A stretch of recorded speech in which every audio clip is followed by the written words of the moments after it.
Hi students, आज अपना topic है एसपीडीएफ ब्लॉक के तत्व।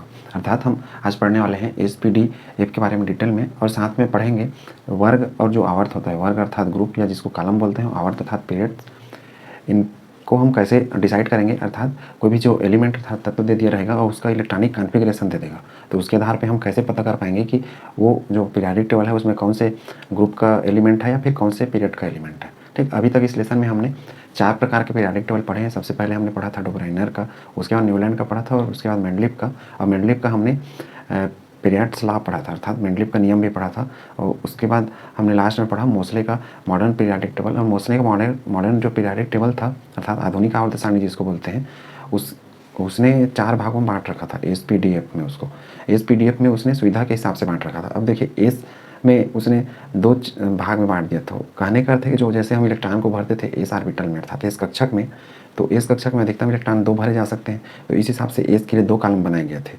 पी में अधिकतम कितने, पी में अधिकतम भरे जा सकते हैं 6, तो पी के लिए 6 कॉलम बनाए गए थे। उसी प्रकार डी में अधिकतम भरे जा सकते हैं 10, इसलिए उसके लिए 10 कॉलम अर्थात 10 ग्रुप डिसाइड किए गए थे। और एफ में अधिकतम भरे जा सकते थे 14, इसलिए उसने 14 तत्वों का अलग समूह बनाया था। अर्थात जो मॉडर्न पीरियोडिक टेबल बनाया गया था उसमें अलग से लॉजिक रखा गया था। जैसे उनके इलेक्ट्रॉन भरते थे उस हिसाब से उनको अरेंज भी किया गया था, उनके समूह को भी डिसाइड किया गया था। और जो हमारा एस ब्लॉक होता है, वो हमारा जो मॉडर्न पीरियोडिक टेबल है वो लगभग ऐसे दिखता है, जो कि हम इसके पहले वाले लेक्चर में पढ़ चुके हैं। ये जो शुरुआत कराता है, ये वाला, ये पहला रहता है और ये दूसरा, इन्हीं को एस ब्लॉक के तत्व कहते हैं। उसके बाद ये 3 से ये यहाँ 12 तक, ये 3 से पूरा 12 तक डी ब्लॉक के तत्व कहलाते हैं। अर्थात इनको एक और नाम दिया गया है संक्रमण तत्व भी कहते हैं इनको, ट्रांजिशन एलिमेंट। उसके बाद ये 13 से पूरा 18 तक, ये 13 से 18 तक पी ब्लॉक के तत्व कहलाते हैं। लेकिन हम 18वें को एक विशेष समूह के रूप में भी पढ़ते हैं, शून्य समूह अर्थात इनर्ट गैसों का समूह, क्योंकि इसका जो कैरेक्टर रहता है वो कुछ अलग होता है बाकी मतलब 1 से 17 तक के तत्वों के अलावा। ठीक है, तो 13 से 18 हो गया पी, यहाँ से यहाँ तक पी ब्लॉक, यहाँ से यहाँ तक हो गया डी, और 1 और 2 जो वाला हो गया वो कौन सा है, एस ब्लॉक। और ये जो नीचे है, जो कि मैं यहाँ इसके पहले वाले में बताया था कि यहाँ जो लेंथेनम है उसके बाद के जो तत्व रहते हैं वो ए ब्लॉक के तत्व होते हैं, 14 तत्व। चूँकि उनके गुण अलग होते थे इसलिए उनको अलग से नीचे कैटेगरी में रखा गया है, तो इसको कहा जाता है लेंथेनाइट। और इसके लेंथेनम के नीचे एक्टिनियम होता है, एक्टिनाइन वाला, उसके बाद के जो 14 तत्व रहते हैं उनके गुण अलग होते हैं, इसलिए उनको कहा जाता है एक्टिनाइट, और उनको भी अलग यहाँ रखा गया है। अब देखिए, 1 और 2 समूह को एस बोलते हैं, चूँकि एस में अधिकतम 2 ही इलेक्ट्रॉन आते हैं। ठीक है, एस जो कक्षक होता है हमारा, इसलिए इसके 2 समूह बनाए गए। डी में 3 से 12 तक अर्थात टोटल कितने वर्ग अर्थात कॉलम हो गए या फिर ग्रुप हो गए, टोटल हो गए 10। तो 10 इनका जो कॉलम बना है या ग्रुप बना है वो इनके 10 इलेक्ट्रॉनों के आधार पर बनाया गया है। 13 से 18 तक ये 6 के समूह बांटे हैं, क्योंकि पी में अधिकतम 6 ही इलेक्ट्रॉन आते हैं। और ये जो एफ है वो 14 में बता हुआ था, 14 का सेट बनाया गया, 14 एलिमेंट्स का। चूँकि एफ में मैक्सिमम 14 इलेक्ट्रॉन ही आ सकते हैं, इसलिए उसको ऐसा अरेंज किया गया है। तो उम्मीद करता हूँ ये चीज़ें तो आप समझ गए होंगे कि एफ वाला जो हमारा एलिमेंट है, एस वाला, पी वाला और डी वाला, वो सब हमारा जो मॉडर्न पीरियोडिक टेबल है वो कहाँ कहाँ पे लाई करते हैं, स्थान रहते हैं। अब हम उसके बारे में बारी बारी से पढ़ते हैं कि ये जो एस, पी, डी और एफ होते हैं इनकी खासियत क्या होती है। इसके पहले यूनिट में हमने पूरा इलेक्ट्रॉनिक विन्यास समझा है, तो उसी इलेक्ट्रॉनिक विन्यास के आधार पर हम इन चीज़ों को भी समझेंगे डिटेल में क्यों बांटा गया है। लास्ट में एक और चीज़, जो एस होता है, एस का अर्थ होता है जब किसी मतलब जो हमारे ऑर्बिटल बनाए गए हैं एस पी डी एफ, ये एक प्रकार से स्पेक्ट्रम के आधार पर बनाए गए हैं कि कोई भी तत्व का जब नया खोज होता था तो उनका स्पेक्ट्रम बनाया जाता था, निकाला जाता था, और उसके आधार पर डिसाइड किया जाता था। तो एस का अर्थ होता है शार्प, पी का अर्थ होता है प्रिंसिपल, डी का अर्थ होता है डिफ्यूज्ड, और एफ का अर्थ होता है फंडामेंटल। ठीक है, तो ये इनके फुल फॉर्म है। हम पढ़ रहे हैं एस ब्लॉक के तत्वों के बारे में, अर्थात एस ब्लॉक के तत्वों की प्रॉपर्टीज़ पढ़ रहे हैं कि वो क्या क्या गुण रखते हैं। देखिए, इनका जो इलेक्ट्रॉनिक विन्यास होता है वो होता है NS1 या 2, अर्थात एन का अर्थ यहाँ होता है कक्षा जिसको बोलते हैं ऑर्बिट, और इसी को हम क्वांटम नंबर में प्रिंसिपल क्वांटम नंबर अर्थात मुख्य क्वांटम संख्या पढ़ते थे। तो इसका अर्थ है कि जो अंतिम वाला ऑर्बिट होगा उसमें या तो 1 इलेक्ट्रॉन रहेगा या तो 2 इलेक्ट्रॉन रहेगा। ठीक है, क्योंकि हमने एस ब्लॉक में 2 वर्ग, मैं बताया था कि 2 वर्ग हैं हमारे। इस तरीके से जो आवर्त सारणी रहता था हमारा, ये मैं थोड़ा देर पहले ऐसा बना रखा था, तो ये पहला और ये दूसरा, तो इन्हीं के लिए मतलब एस में या तो 1 इलेक्ट्रॉन होगा या फिर 2 इलेक्ट्रॉन होगा। ये इनका सामान्य इलेक्ट्रॉनिक विन्यास अर्थात इलेक्ट्रॉनिक कॉन्फ़िगरेशन। इसका अर्थ है वास्तव में, जैसे मैं लिखूं इसमें, चूँकि एस ब्लॉक है उसमें पहला और दूसरा जो ग्रुप है उसके सदस्य आते हैं, तो जैसे मैं लिख देता हूँ लिथियम, ठीक है, या फिर लिख देता हूँ सोडियम। तो इनका जब इलेक्ट्रॉनिक विन्यास लिखूंगा तो 1s2 2s1, इसका 1s2 2s2 2p6 3s1। क्यों ऐसा? क्योंकि इसका एटॉमिक नंबर 11 होता है, इसका एटॉमिक नंबर होता है 3। तो देखिए ये लास्ट वाले में एस में कितना आया? 1। यहाँ लास्ट वाले में देखिए एस में कितना आया? 1। ये तो हो गया पहला हमारा, ये हो गया दूसरा, और ये हो गया हमारा लास्ट ऑर्बिट अर्थात अंतिम कक्षा, और ये भी हो गया हमारा इसका अंतिम कक्षा। तो ये अंतिम कक्षा में एस अर्थात ये जो लिथियम है उसमें 1 इलेक्ट्रॉन, सोडियम में 1 इलेक्ट्रॉन। क्यों? क्योंकि जो पहला हमारा ग्रुप है, फर्स्ट ग्रुप है एस ब्लॉक का, उसके सदस्य हैं hydrogen, lithium, sodium, potassium, rubidium, caesium और फ्रांसियम। ये इतने तत्व हैं। तत्वों को आपको ऐसी खड़ी ऊपर से नीचे याद करना है, और इसके लिए एक तरीका भी बता दूंगा मैं बाद में। ठीक है, तो आपकी बुक में जो एलिमेंट दिए हैं उनको ऐसा प्रयास करें कि ग्रुप के हिसाब से इनको याद करें, मतलब वर्ग के हिसाब से ऊपर से नीचे खड़ी। जैसे इसको hydrogen, lithium, sodium, potassium, rubidium, caesium, francium, इस तरीके से इसमें इतने तत्व आते हैं। तो इनके सभी के में ये जो हमारा सबसेल होता है, जिसको कहीं कहीं ऑर्बिटल लिखा रहता है, तो ऑर्बिटल भी बोल सकते हैं।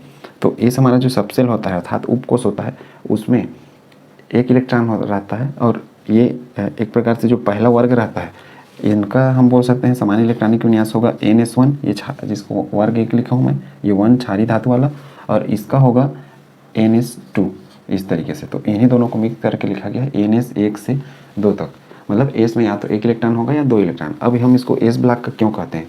तो एस ब्लॉक का हम बोलते हैं कि अंतिम इलेक्ट्रॉन एस उपकोष में चला जाता है, इसलिए। अर्थात जब हम इलेक्ट्रॉनिक विन्यास लिखते हैं तो यह इलेक्ट्रॉनिक विन्यास समाप्त होता है एस उपकोष अर्थात सबसेल, या फिर बोल सकते हैं ऑर्बिटल में इलेक्ट्रॉनों के जाने के बाद। ठीक है, इसलिए इसको हम लोग एस, यदि मान लो यही स्थिति पी में बनता, तब मतलब इलेक्ट्रॉनिक विन्यास पी में जाके खत्म होता है, तब हम उसको बोलते हैं पी ब्लॉक के तत्व। डी में खत्म होता है तब उसको बोलते हैं डी ब्लॉक के तत्व, और एफ में खत्म होता है आखिरी इलेक्ट्रॉन जाके, मतलब हमारा इलेक्ट्रॉनिक विन्यास लिखने का क्रम अर्थात लास्ट जो इलेक्ट्रॉन है वो इसमें एस में खत्म हो गया, इसलिए एस ब्लॉक के तत्व। अब देखिए इसमें NS12 लिखा है, इसमें तो 1 इलेक्ट्रॉन था, इसलिए पहले समूह के सदस्य हो गए।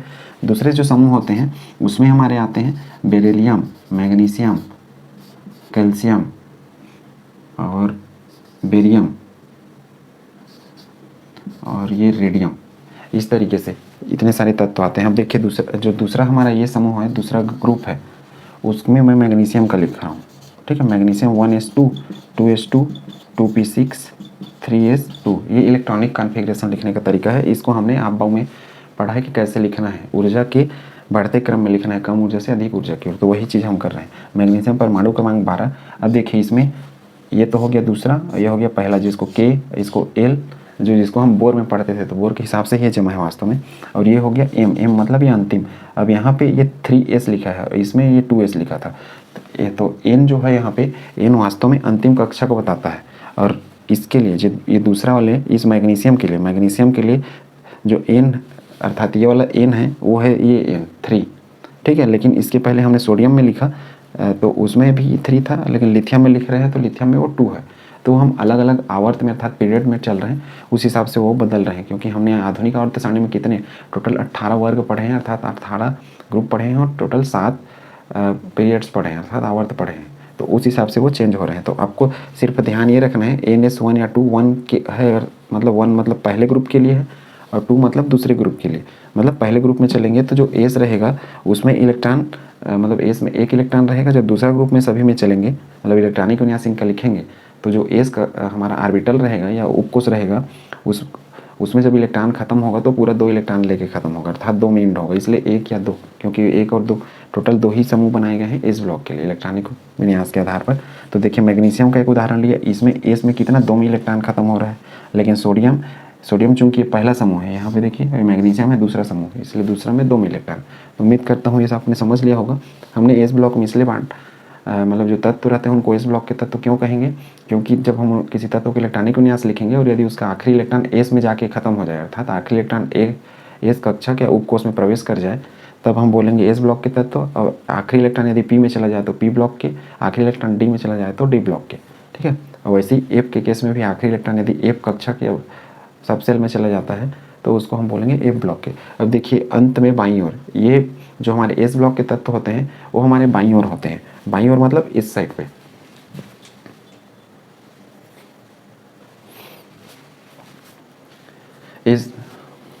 एस ब्लॉक के जो तत्व होते हैं वो आवर्त सारणी के अंत में अर्थात लास्ट में बाईं ओर होते हैं, मतलब हमारे बाईं ओर, मतलब इस साइड पे। मतलब ये जब हम ऐसे लिख रहे हैं, ऐसा आवर्त सारणी का सामान्य रूप यदि बना रहे हैं, तो ये हमारा हो गया दायां साइड और ये हो गया बायां साइड। तो बायां साइड के लास्ट में, मतलब इसको कहना चाह रहा है कि अंत में बाईं ओर होता है इसका एरिया। दूसरा है वर्ग 1 और 2 इसके हिस्से में आते हैं, मतलब ये पहला ग्रुप और ये दूसरा ग्रुप इसके अंतर्गत आते हैं। किसके? एस ब्लॉक के। और एस ब्लॉक क्यों बोलते हैं इसका कारण बताया कि अंतिम इलेक्ट्रॉन एस ऑर्बिटल में चला जाता है, इसलिए तत्वों को एस ब्लॉक के बोलते हैं।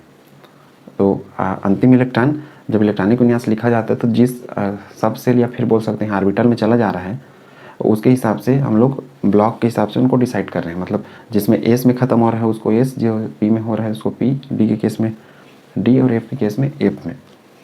अब देखिए जो पहला हमारा ये वाला जिसमें hydrogen, lithium, sodium, potassium, rubidium, caesium, francium आते थे यहाँ ऊपर से नीचे, तो ये जो हमारा ग्रुप है, इन यहाँ के जो तत्व रहते हैं सभी, उनको कहा जाता है क्षारीय धातु। क्षारीय धातु मतलब इसको बोला जाता है एल्कलाइन मेटल अंग्रेजी में, और इनका इलेक्ट्रॉनिक विन्यास होता है NS1। मैं पहले ही बताया कि NS1 मतलब इनके सभी इलेक्ट्रॉन अंतिम कक्षा जब लिखते रहेंगे इलेक्ट्रॉनिक विन्यास, तो उसका जो एस कक्षक होता है, एस ऑर्बिटल होता है, उसमें एक इलेक्ट्रॉन रहेगा, इसलिए पहले समूह में, इसलिए NS1। इन दोनों को कॉमन लिखेंगे तो NS1 या 2 लिखेंगे।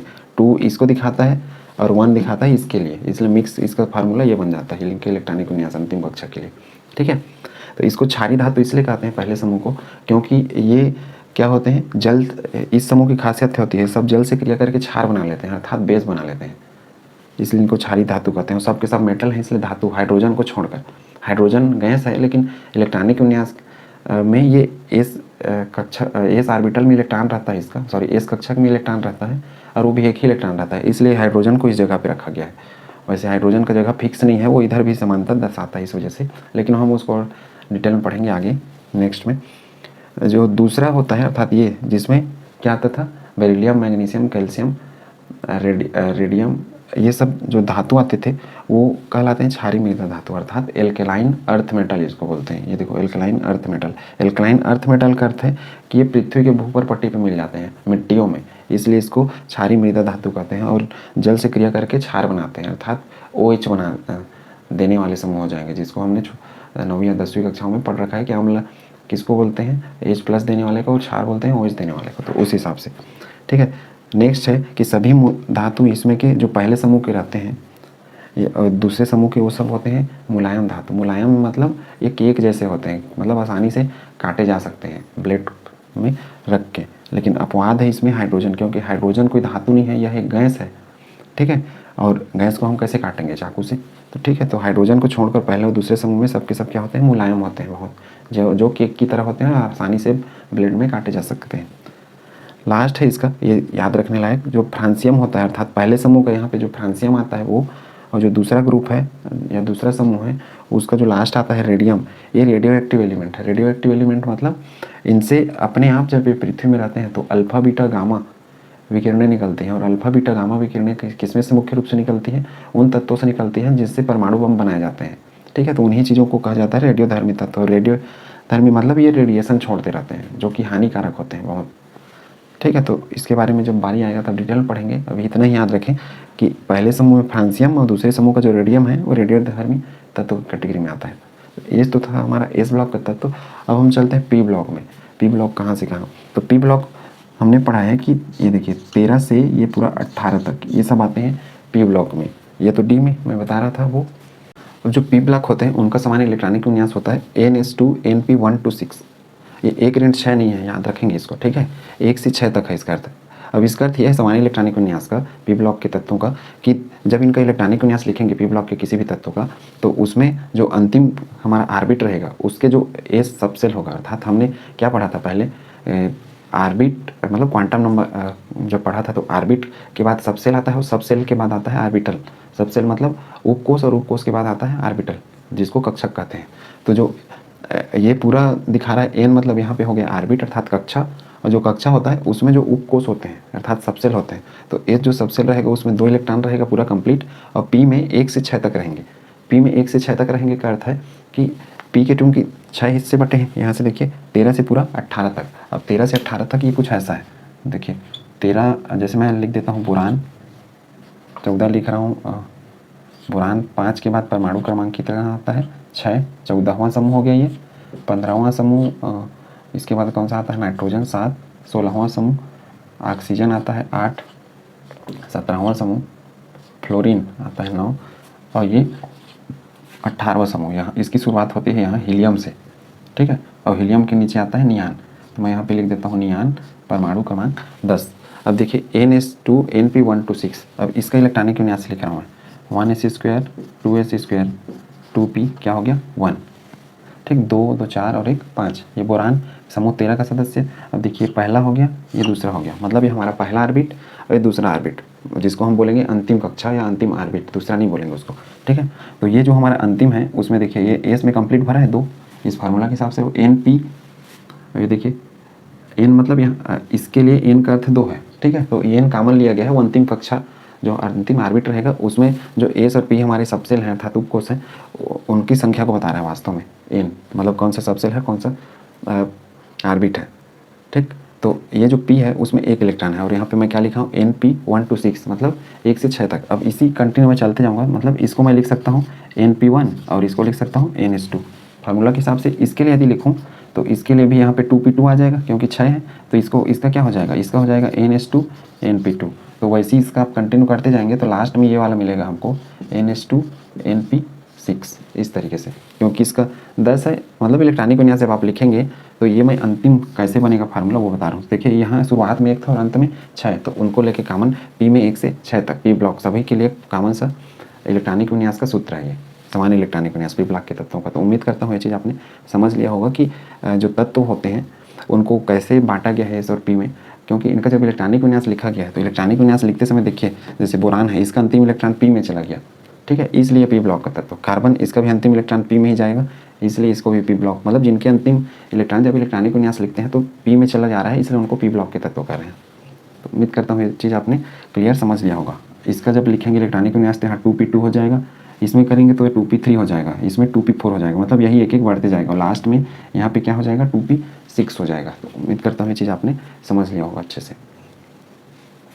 अब देखिए इसमें अंतिम इलेक्ट्रॉन पी उपकोष में प्रवेश करता है। अंतिम इलेक्ट्रॉन मतलब इनकी बात कर रहा हूँ, जैसे पी में चला गया इसलिए पी ब्लॉक के तत्व हैं, ये है इसका अर्थ। अब अपवाद है हीलियम, अब ये अपवाद को याद रखना है। हीलियम मतलब ये जो 18वां समूह होता है हमारा हीलियम, उसके नीचे आता है नियान, ये 18वें समूह की मैं बात कर रहा हूँ। तो हीलियम जिसका परमाणु क्रमांक कितना होता है 2, तो मैं इसको सिर्फ लिखूंगा 1s2, ठीक है।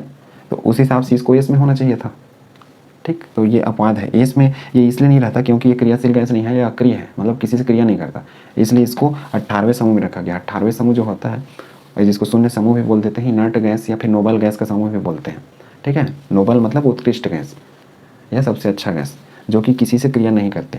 ये अब ये क्रिया इसलिए नहीं करते क्योंकि इनका जो अंतिम कक्षा रहता है अर्थात अंतिम ऑर्बिट उसमें 6 इलेक्ट्रॉन रहते हैं, सॉरी 8 इलेक्ट्रॉन होते हैं कंप्लीट, मतलब इनका अष्टक पूरा होता है, ऑक्टेट कंप्लीट होता है। और रसायन के हिसाब से जिस तत्व का ऑक्टेट पूरा होता है अर्थात अष्टक पूरा होता है वो तत्व स्थायी माना जाता है और किसी से अभिक्रिया नहीं करता। हीलियम को छोड़कर हीलियम भी स्थायी माना जाता है अपने समूह में, लेकिन इसका अष्टक पूरा नहीं होता। तो अपवाद को याद रखना कि इसमें 1s2 लिखते हैं लेकिन फिर भी एक इसमें का 18वें समूह का सदस्य है और वो भी पी ब्लॉक में आता है, बाकी सब में हमारे इलेक्ट्रॉन पी में चले जाएंगे इसको छोड़कर, ठीक है। तो उम्मीद करता हूँ ये चीज़ आपको क्लियर समझ में आ गया होगा। अब देखिए ये होता है अंत में दाईं ओर, मतलब जो आवर्त सारणी बनाते हैं इस टाइप से, तो ये अंत में दाईं ओर, मतलब ये हमारे दाएं साइड पे 13 से पूरा 18 तक इसको कहा जा रहा है वर्ग, 13 से 18 तक टोटल 6 वर्ग। देखिए 13 से 18 टोटल 6 वर्ग आते हैं। 13वां जो रहता है जिसको मैं ये बोरान, देखो 13वां को बोलते हैं बोरान परिवार, ठीक है। क्यों बोलते हैं, क्योंकि बोरान पहला सदस्य है इसका। 14वां को बोलते हैं कार्बन परिवार, क्यों, क्योंकि कार्बन पहला सदस्य है इसका, याद रखना है इनको। 15वां को नाइट्रोजन परिवार बोलते हैं, ठीक है। और नाइट्रोजन परिवार को ही निकोजन परिवार भी कहते हैं। निकोजन इसलिए बोलते हैं क्योंकि प्रकृति में 78% नाइट्रोजन पाया जाता है। अब सोचिए 21% ऑक्सीजन जो पाया जाता है उसको यदि हटा दें प्रकृति से, तो हटाने के बाद क्या होता है होगा कि हम प्रकृति में रह जाएगा 78% नाइट्रोजन, और उसको हम यदि श्वसन में प्रयोग कर लें तो उससे व्यक्ति की दम घुटने से क्या हो जाएगी, मौत हो जाएगी। तो निकोजन का अर्थ होता है दम घुटाने वाला, ठीक है। तो नाइट्रोजन परिवार जो होता है इसको निकोजन कहते हैं, यहाँ पी साइलेंट है, ठीक है। 16वां जो होता है उसको ऑक्सीजन परिवार कहते हैं, क्योंकि ऑक्सीजन इसका पहला सदस्य है, क्योंकि फैमिली में जो पहले सदस्य हैं उसके हिसाब से उसके परिवार को बताया जाता है, मतलब जो बड़े बुजुर्ग रहते हैं उस हिसाब से। तो इसमें शुरुआत ये 16वें समूह था 16वें ग्रुप का ऑक्सीजन से हो रहा है, इसलिए ऑक्सीजन परिवार। इसी को चैल्कोजन कहते हैं, ठीक है। चैल्कोजेन मतलब ये ऑक्साइड बनाते हैं, इसलिए इनको चैल्कोजेन कहते हैं। आपको 12th के क्लास में मिलेगा डिटेल में, लेकिन आपको याद रखना है इनको और क्या कहते हैं इस नाम से। 17वां जो है हमारा ये फ्लोरीन वाला, इसको बोलते हैं हैलोजन फैमिली। अब हैलोजन फैमिली इसलिए बोलते हैं क्योंकि ये जो 17वें समूह के जो तत्व होते हैं, जैसे मैं एक लिखा हूँ फ्लोरीन, इसके नीचे आता है क्लोरीन, ब्रोमीन, आयोडीन और एस्टेटिन, ये ऐसा क्रम से आते हैं। तो आपको जब भी याद करना है ऐसी खड़ी क्रम से याद करना है, ठीक है। तो इसके अंदर ये जो तत्व होते हैं ये सामान्य रूप से समुद्र में पाए जाते हैं, और समुद्र में ये लवण का निर्माण करते हैं। लवण अर्थात बोलते हैं साल्ट एक प्रकार से, जिसको हम खाते हैं। जैसे सोडियम क्लोराइड एक लवण का सामान्य उदाहरण है जो कि खाते हैं, लेकिन और भी उदाहरण है जिसको हम नहीं खाते हैं, ठीक है। तो ये लवण बनाते हैं और लवण को हैलोजन कहा जाता है किसमें, ग्रीक भाषा में। इसलिए जो 17वें समूह है ये चूंकि लवण बनाते हैं, समुद्र में अधिक मात्रा में पाए जाते हैं, इसलिए इनको हैलोजन परिवार कहते हैं, ठीक है। तो ये याद रखना है। 18वां समूह जो होता है उसको अक्रिय गैस का समूह बोलते हैं। मतलब इसका पहला सदस्य ऊपर में हीलियम था जिसको मैंने दिखाया हूँ, मैं एक ही पीरियड में चला हूँ अर्थात एक आवर्त में, इसलिए इनको क्रम से ले लिया हूँ। इसके ऊपर हीलियम रहता है, जैसे ये लिखा हूँ देखो, हीलियम, नियान। अब इसके नीचे आएगा आर्गन, क्रिप्टान, जिनान और रेडान। ये तो ऐसा ऊपर से नीचे याद करें इनको, तो आपको बहुत सारे जो समस्याएं हैं वो हल हो जाएंगी। ऐसे याद करेंगे तो कुछ दिक्कत हो सकता है आपको, ठीक है। अब ऐसा ग्रुप वार याद करना है, ठीक। तो 18वां जो समूह है उसको इनर्ट गैस या अक्रिय गैस बोलते हैं। इसी को नोबल गैस, आजकल जो आधुनिक रसायन है उसमें हम इसको बोलते हैं नोबल गैस। नोबल मतलब होता है उत्कृष्ट गैस। मतलब ये जो 18वें समूह हैं उसमें सबके सब गैस हैं और किसी से क्रिया नहीं करते, क्योंकि ये सबके अंतिम कक्षा अर्थात अंतिम ऑर्बिट में 8 इलेक्ट्रॉन होते हैं। देखिए उदाहरण दे रहा हूँ मैं कि इसका नियान का लेता हूँ। नियान परमाणु क्रमांक होता है कितना, 10। अब लिखूंगा मैं नियान का, यदि परमाणु क्रमांक 10 तो 1h² लिखूंगा, 2h², 2p6। ये देखिए पहला, और ये हो गया अंतिम, 2 मतलब अंतिम हो गया, खत्म हो गया इसका। तो देखिए ये 6 है और ये 2 8, तो ये 8 इलेक्ट्रॉन और ये 2 इलेक्ट्रॉन, पहला में 2 और अंतिम में 8, तो 8 है। तो रसायन में माना जाता है जिसके पास अंतिम कक्षा अर्थात अंतिम ऑर्बिट में 8 इलेक्ट्रॉन हो वो स्थायी रहते हैं, वो किसी से क्रिया नहीं करते। अब क्रिया नहीं करते इसलिए उसको बोलेंगे अक्रिय या फिर बोलेंगे निष्क्रिय, और आजकल इसका नाम दिया गया है नोबेल या उत्कृष्ट गैस। तो ये आपको याद रखना है। अब जो पी ब्लॉक के एलिमेंट होते हैं 13 से 18 तक, इसमें धातु और अधातु दोनों आते हैं, और साथ में उप धातु भी आते हैं जो कि हम आगे पढ़ेंगे डिटेल पे। नोट ये ज़्यादा इंपॉर्टेंट है, इससे एक 1 लाइनर क्वेश्चन बनता है। 1 लाइनर मतलब एक लाइन वाला। देखिए एस और पी ब्लॉक होते हैं, 18वां समूह को छोड़ दिया दी तो, ठीक है। पी में पूरा 13 से 18 तक आता है, लेकिन मैं लिखा हूँ देखो एस और पी ब्लॉक के तत्व किसको 18वें समूह को छोड़कर रिप्रेजेंटेटिव एलिमेंट कहलाते हैं, अर्थात प्रतिनिधि तत्व कहलाते हैं। प्रतिनिधि मतलब ये जो शुरू के तत्व हैं अपने ग्रुप का प्रतिनिधित्व कर रहे हैं, ठीक है। चूंकि इनकी संख्या बाकी जो एलिमेंट एस और पी ब्लॉक को यदि हम जोड़ दें यहाँ 1 और 2 ये 13 से 18 तक, तो आधे ज़्यादा पीरियाडिक टेबल में इन्हीं के तत्व पूरे भरे पड़े हैं एस और पी के, इसलिए इनको क्या बोल रहे हैं, प्रतिनिधि तत्व बोल रहे हैं, आप रिप्रेजेंटेटिव एलिमेंट बोलते हैं। अब नेक्स्ट है कि जो थर्ड आवर्त होता है, ठीक है। थर्ड आवर्त मतलब तीसरा जो आवर्त के तत्व रहते हैं उनको कहा जाता है टिपिकल। टिपिकल मतलब थर्ड आवर्त का अर्थ ये है, देखिए ये पहला हो गया, ठीक है, और यहाँ से ये हो जाएगा दूसरा, और यहाँ पे जो तीसरा रहेंगे मतलब जो हमारा एक तो ये पहला आवर्त हो गया। आवर्त किसको बोलते थे, पीरियड, हम ऐसे चल रहे थे लेफ्ट से राइट मतलब बाएं से दाएं ऐसे चलना आवर्त कहलाता है। फिर और ग्रुप या वर्ग किसको बोलते हैं, ऐसा खड़ी लाइन। तो ये हम अभी ग्रुप पढ़ रहे थे, आवर्त मतलब ऐसा। तो जो तीसरे आवर्त के तत्व होते हैं उनको टिपिकल तत्व कहते हैं। टिपिकल इसलिए बोलते हैं क्योंकि जो पहले तत्व रहते हैं ये, इनके आधार पर ये जो समूह रहते हैं इनको डिसाइड नहीं किया गया है। इनके जो बाद है ना, मतलब आप काउंट कर लेंगे आवर्त सारणी को, ऐसा डिब्बा को पहला दूसरा तीसरा करके, तो जो तीसरा नंबर का आवर्त है हमारा, मतलब यहाँ साइड से काउंट करेंगे तो उसके सीध में जितना भी आएगा वो तीसरा। ऐसा नहीं कि यहाँ से 1 2 3 गिने, यहाँ से नहीं गिनना है, यहाँ से गिनना है। तो 1 2 3, तो ये इस हिसाब से देखिए हाइड्रोजन, लिथियम और इसके बाद सोडियम। तो तीसरा आवर्त का ये है सोडियम, मतलब सोडियम की सीरीज में जितने तत्व आएंगे पूरे यहाँ तक, और यहाँ से देखिए हीलियम, नियान और ये आर्गन, मतलब सोडियम से पूरा आर्गन तक के जो लाइन के तत्व हैं वो सब के सब अपने समूह के मुख्य तत्व हैं, क्योंकि इन्हीं के आधार पर इस समूह का गुण को डिसाइड किया गया है, इनके गुण के आधार पर।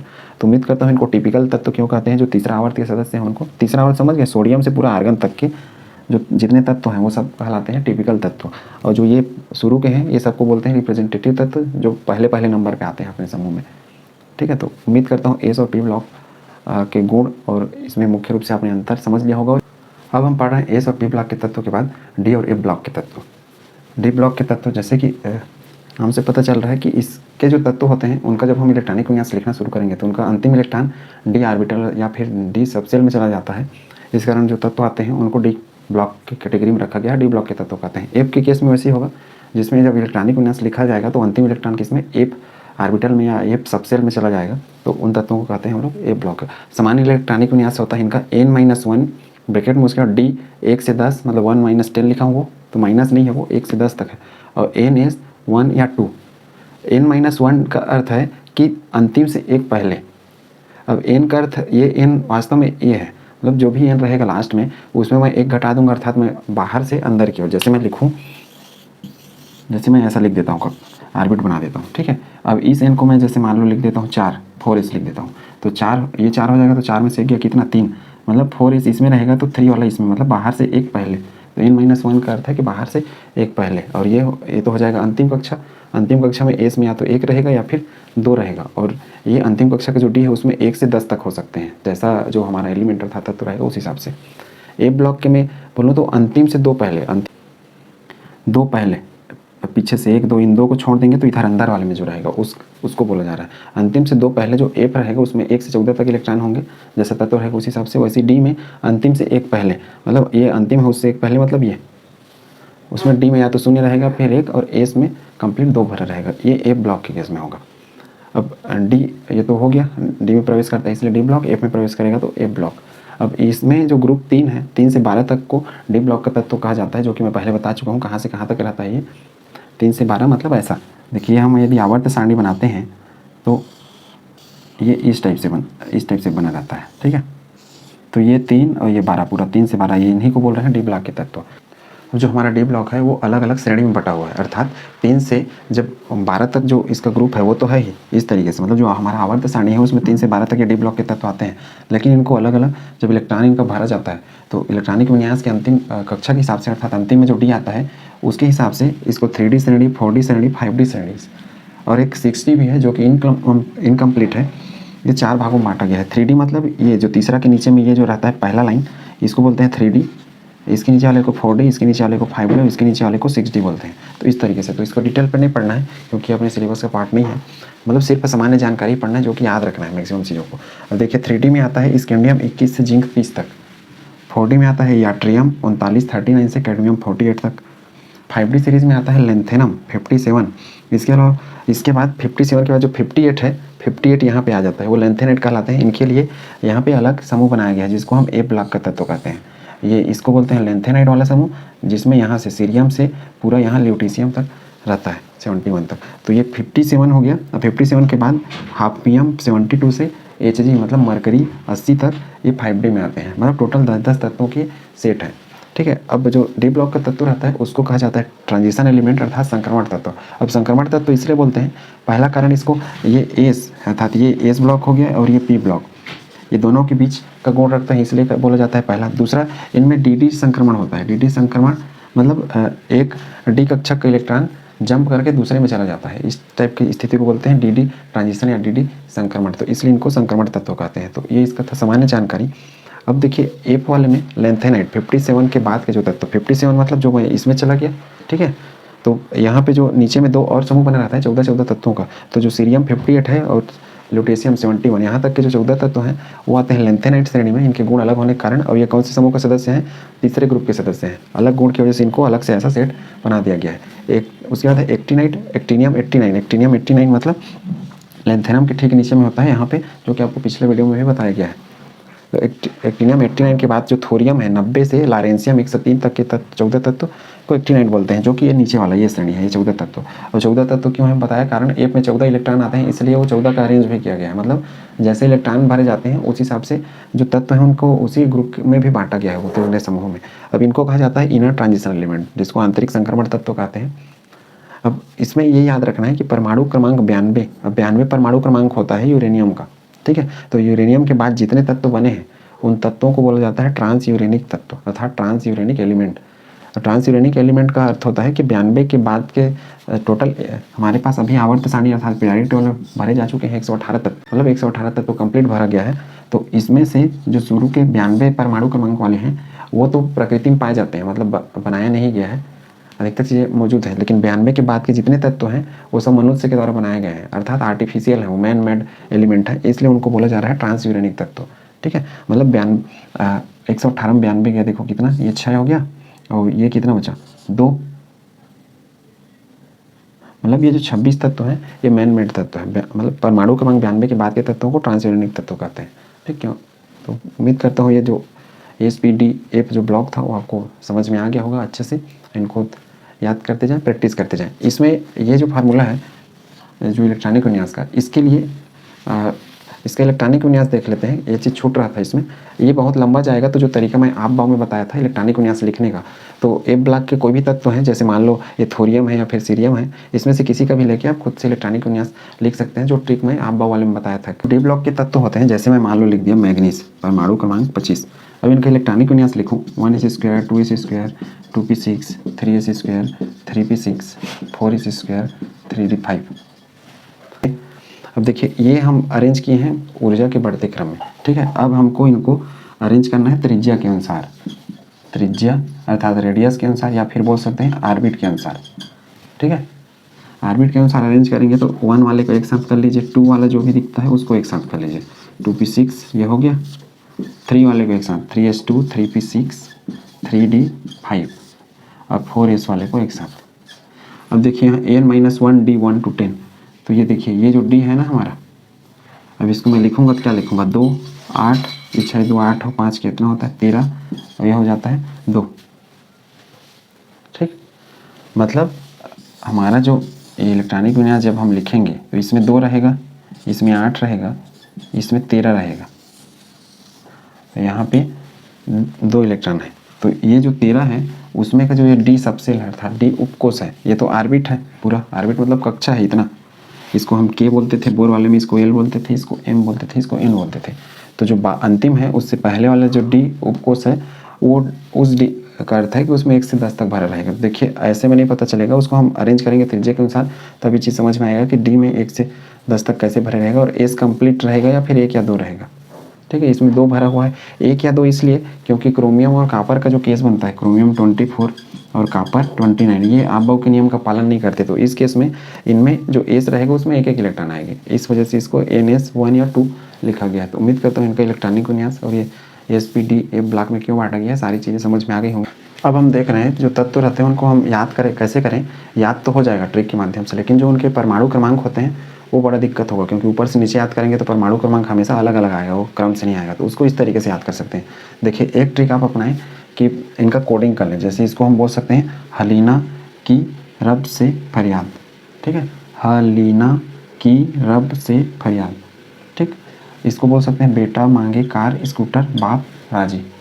इस तरीके से कोडिंग कर लेंगे तत्वों को खड़ी, और इसका तो जैसे भी मैं इसको ऐसे ही याद किया हूँ तो ऐसे आप कोडिंग करके याद कर सकते हैं। हम कोडिंग करके याद तो कर लेंगे, लेकिन ये जो परमाणु क्रमांक हैं इनके, ये आपको याद नहीं होंगे, बड़ा दिक्कत पैदा करेगा। तो दिक्कत पैदा करेगा उसके लिए आप क्या करें, जो शुरू के तत्व हैं, जो भी हम ग्रुप में अर्थात जिस भी समूह में चल रहे हैं, जैसे ये दूसरा ग्रुप है और ये हमारा 18वां ग्रुप है, तो इसमें तत्वों का जो परमाणु क्रमांक होता है इनमें एक लॉजिक रहता है। देखिए इन दोनों के बीच में अंतर +2 का है, इन दोनों के बीच में अंतर +8 का है, इनके बीच में अंतर फिर +8 का है, इनके बीच में अंतर +18, इसके बीच में अंतर फिर +18 और इनके बीच में अंतर होता है +32 का। तो उम्मीद करता हूँ ये कहाँ से आया है, ये बोर से आया है, 2 8 8 18 18 32।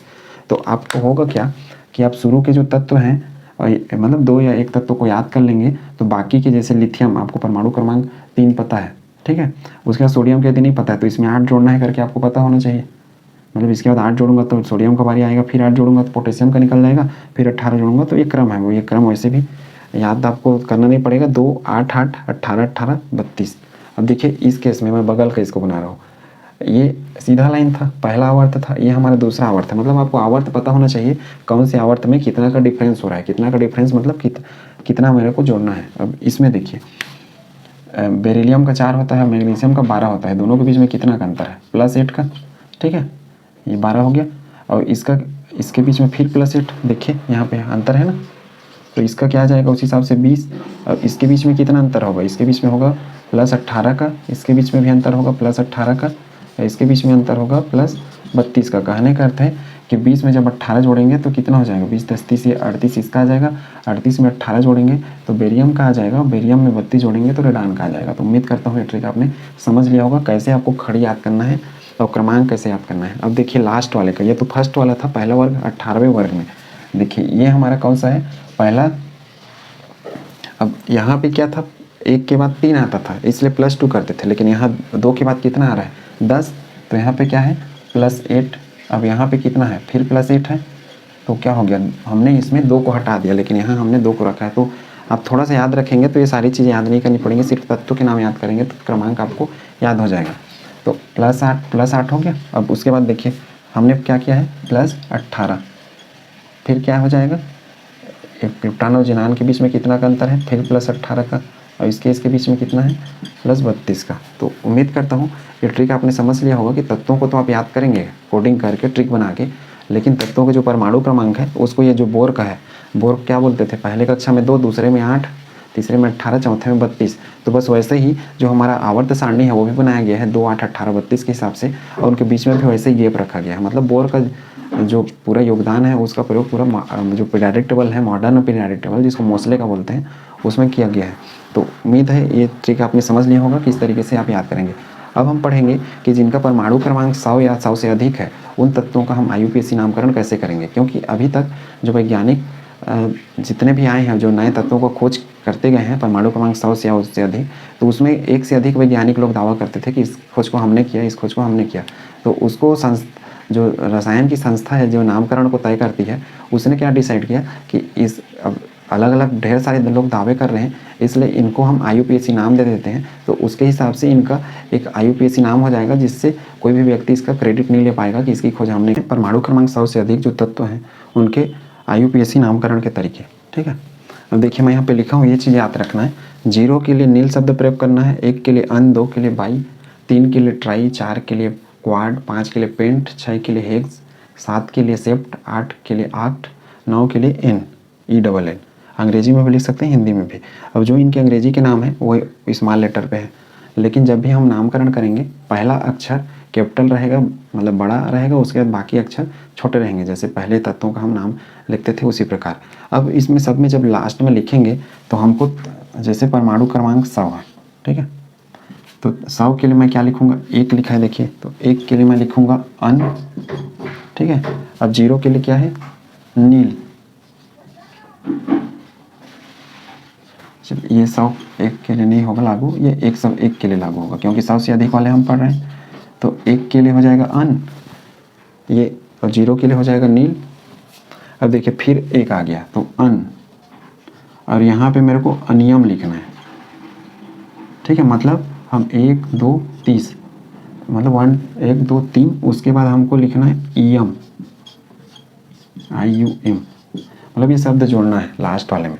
जैसे मैं 1 को लिखा अन, 2 0 के लिए नील और 1 के लिए अन, तो और साथ में IUM, तो दोनों मिक्स होके हो गया अनियम।